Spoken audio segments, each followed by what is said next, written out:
આજે લખતર તાલુકાના લીલાપુર ગામે શહીદવીર કુલદીપ પટેલ પે સેન્ટર શાળાના નવા 6 ઓરડાનો લોકાર્પણ કરવામાં આવ્યું છે। સાથે સાથે શાળાનું અપગ્રેડેશન પણ થયું છે। આજ રોજ મારી વિધાનસભાના લખતર તાલુકાના લીલાપુર ગામે શહીદવીર કુલદીપભાઈ પટેલ પે સેન્ટર શાળાના નવનિર્મિત 6 ઓરડાઓનું લોકાર્પણ ગુજરાત સરકારના નાયબ દંડક જગદીશભાઈ મકવાણા સાહેબ, અમારા જિલ્લા ભાજપના મહામંત્રી જયેશભાઈ પટેલ, તાલુકા પંચાયતના પ્રમુખ વાસુભાઈ, તાલુકા ભાજપના પ્રમુખ રવિરાજભાઈ, અમારા પાર્ટીના આગેવાનો માનનીય હરપાલભાઈ, ઘનશ્યામભાઈ, પ્રભુભાઈ, ડીકે ચવલિયા બધાની ઉપસ્થિતિમાં થયું છે।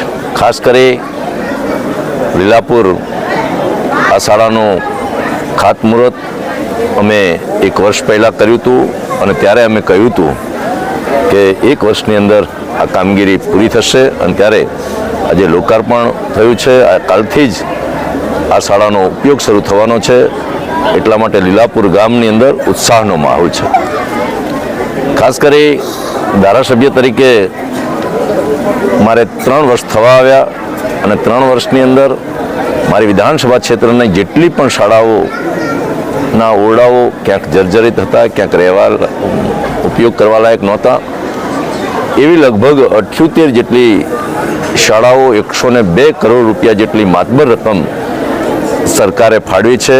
એમાં લખતર તાલુકાને લાગે વળગે છે ત્યાં સુધી લખતર વિઠ્ઠલગઢ ગામનું હોય, સાકર, કલ્યાણપુરા, ડેરવાડા, આદરસર, બાબાજીપરા, ભાલાળા, જ્યોતિપરા, લીલાપુર, બઢવાણા, કડુ, વિઠ્ઠલપરા, દેવળિયા, બજરંગપુરા, તલસાણા, સારડ, ઢાંકી, ભાસ્કરપરા, નાના અંકેવાડિયા અને વડેખણ 42 તાલુકાના ગામોમાંથી 22 ગામોની આવી શાળાઓના અદ્યતન ઇન્ફ્રાસ્ટ્રક્ચર એ સરકારે મંજૂર કર્યા છે। ક્યાંક કોઈકના ખાતમુહૂર્ત થઈ રહ્યા છે, ક્યાંક કોઈક કામ પ્રગતિમાં છે, ક્યાંક લોકાર્પણ થઈ રહ્યા છે।